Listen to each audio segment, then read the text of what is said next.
In the famous television series The Game of Thrones, Daenerys says this to Khal Drogo: "You are my sun and my stars," and he calls her the moon of my life. Even in a famous fantasy television series, these words carry something deeply symbolic. The sun, steady, unflinching, purposeful, and the moon, fluid, emotional, ever changing.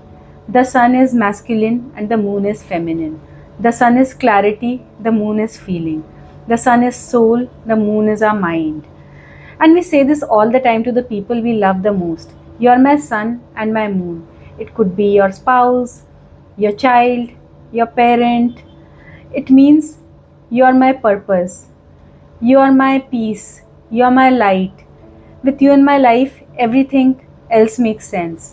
But what if, and stay with me here, what if the sun and the moon were never meant to be someone else? What if they were always meant to be you? In Vedic astrology, sun is associated with the soul, your deeper sense of self, your purpose, why you came into life, and the moon is associated with the mind, feelings, and emotions, a fluid inner world. Like the moon, our emotional world changes. One day it is clear, bright, and full. Another day it is cloudy, dim, empty, and difficult to understand. And then there are the two shadow forces, Rahu and Ketu, whose entire existence is to eclipse the sun and the moon, our soul and our mind. Because where there's light, there's always shadow, to cloud your clarity, to distract your purpose, to overwhelm your mind, and to pull you into obsession or detachment. Today, I want to talk about these four forces: Sun, Moon, Rahu, and Ketu, not just astrologically, but psychologically and emotionally, and what they might reveal about our patterns, our suffering, and our healing.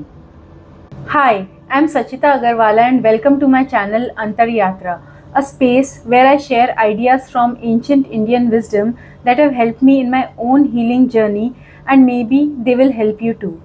I want to say it upfront: I'm not a qualified astrologer. I'm still learning and exploring and trying to connect the dots.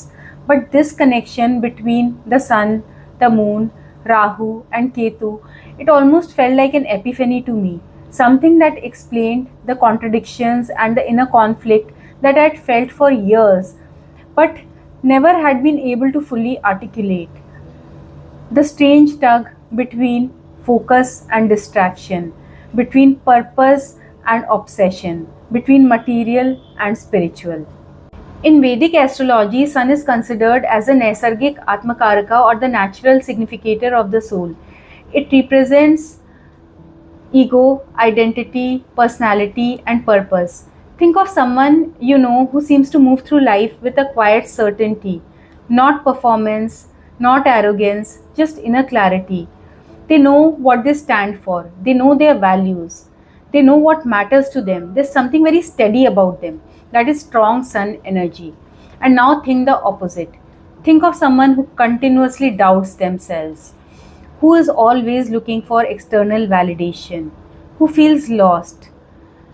That feeling of drifting, of lacking confidence, clarity, and direction is often associated in astrology with a weekend or an eclipse sun. The sun rises every single day without confusion or hesitation. Maybe that's what clarity of purpose looks like: consistency born out of inner alignment. When the sun burns clearly, we know our direction. When it gets eclipsed, we drift. And now, the moon. If the sun is the soul, then the moon is the mind, the emotions, our inner emotional world. Ancient texts describe moon as soft, beautiful, emotional, and deeply changeable. Ancient texts often associate moon with water, flow, depth, feeling. And honestly, this sounds exactly like the human mind to me, capable of such beauty, such tenderness, such wisdom, and yet fickle, restless, and overactive. We've all had those days. We wake up in the morning and everything seems fine, and then a message, a memory, a tone in someone's voice, and our entire emotional world shifts. Nobody changed the facts of our life, but the weather of our mind changed. That is the moon, fluid, responsive, sensitive.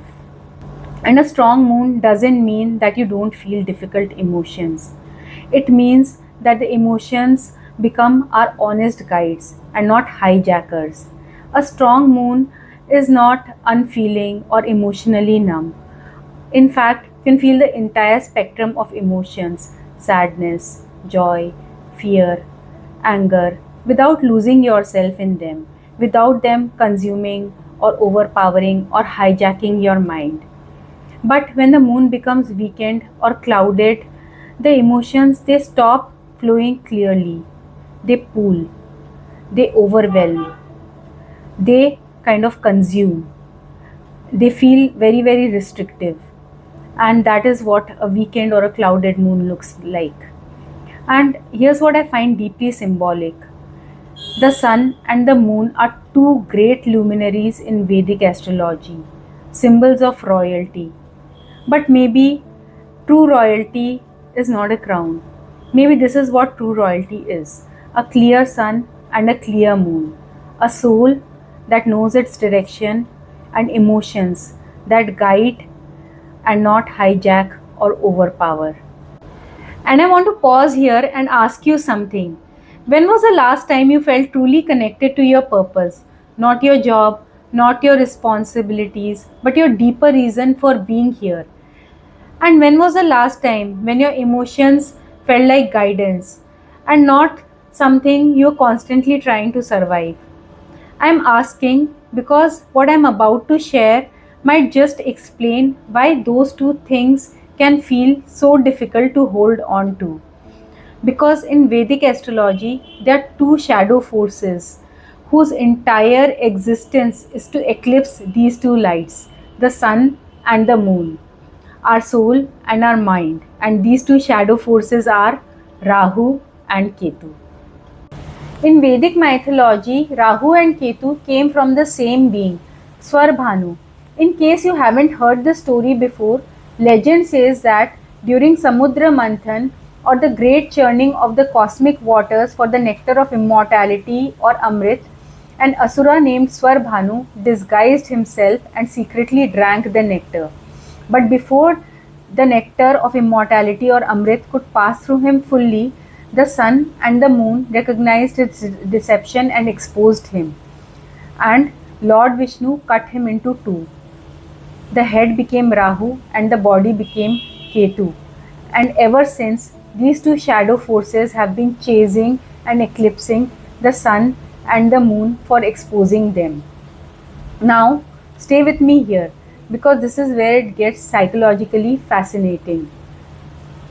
Rahu is only the head, no body, no stomach, no heart. So Rahu consumes obsessively, endlessly, hungrily. But Rahu can never truly feel full. We all know that energy, the constant chasing, scrolling, comparing, that feeling that something is still missing, or that experience of wanting something desperately for years and finally getting it only to realize that the satisfaction disappears almost immediately. That restless, okay, what next? That is Rahu. In ancient texts, Rahu is described as a shadow, as illusion, Maya, not because desire is evil, but because obsession clouds perception. Rahu eclipses the moon. The emotional mind is consumed by craving more, more, more. And over time, this endless craving and this endless comparison can create deep emotional dissatisfaction, restlessness, and emotional overwhelm. Rahu eclipses the sun. The shadow of obsession falls across purpose itself, and we forget why we came here. We get distracted. We get pulled outwards, like running on a treadmill that never stops. Rahu doesn't take away your light, it makes you forget that you had it. And then there is Ketu, the body without the head. If Rahu is obsession, Ketu is detachment. If Rahu wants everything, Ketu eventually wants nothing. There's a kind of emotional numbness that I think many people quietly experience. You're not exactly sad, not exactly depressed, just disconnected. Things that excited you once don't move you anymore. Achievements feel strangely empty. People feel exhausting. You feel like you're watching your own life from a distance.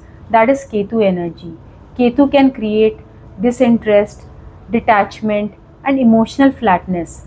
That is why Ketu can feel so confusing because, unlike Sun, whose fire creates ambition, direction, vitality, and identity, Ketu's energy dissolves attachment to those very things. The Sun says, "This is who I am." Ketu quietly asks, "Then who are you without all of those?" But at the same time, Ketu carries spiritual depth, the kind of wisdom that comes from experiencing something so fully you no longer want it.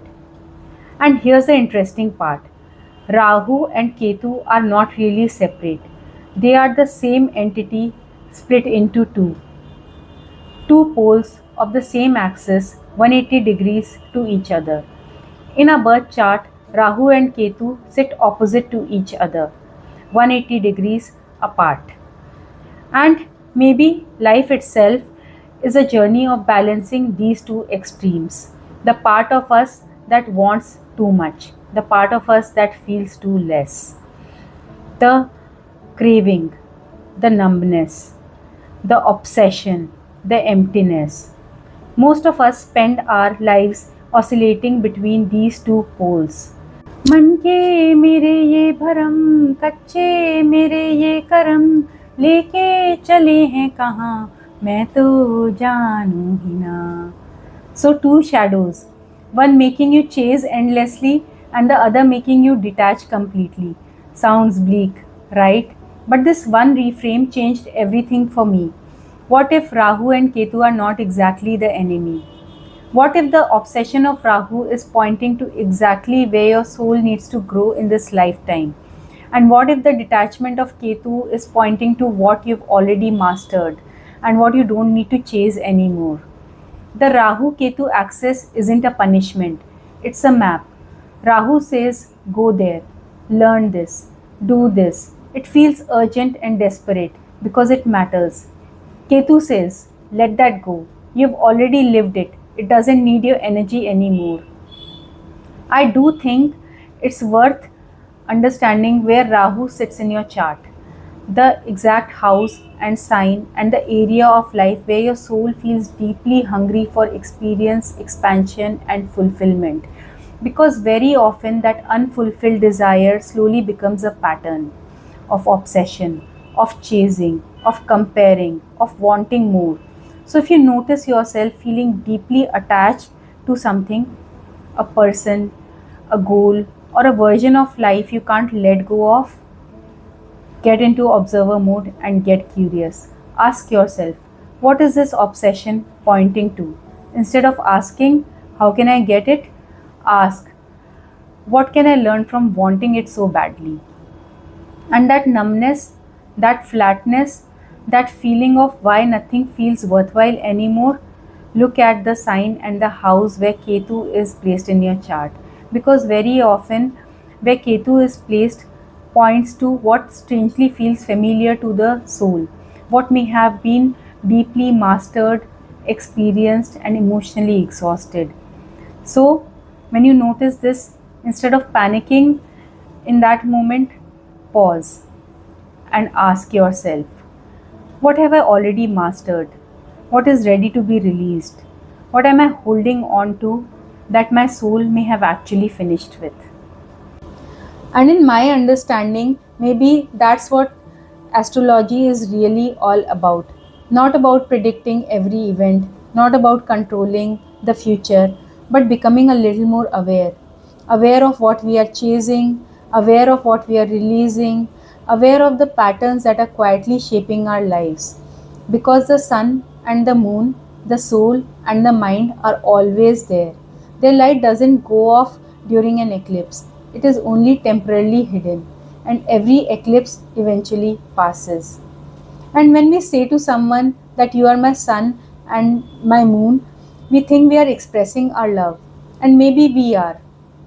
But without even realizing it, we are handing over to them something very deep, something very precious, our very own light, our sun and our moon, our peace, our purpose, our emotional center.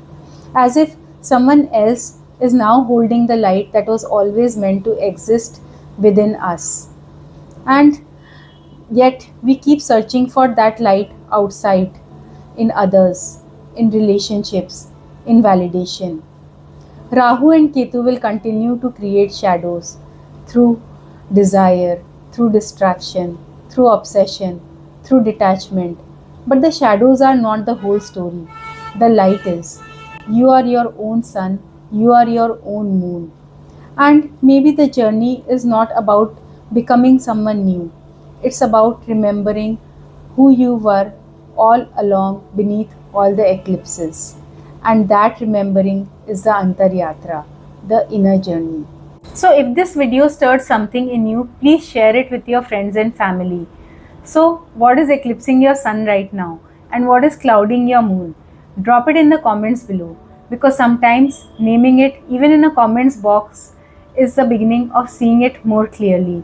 And if you're interested in exploring more conversations around healing, astrology, spirituality, and self awareness, subscribe to my channel Antaryatra. I am Sachita. This is my channel Antaryatra. Thank you for being here.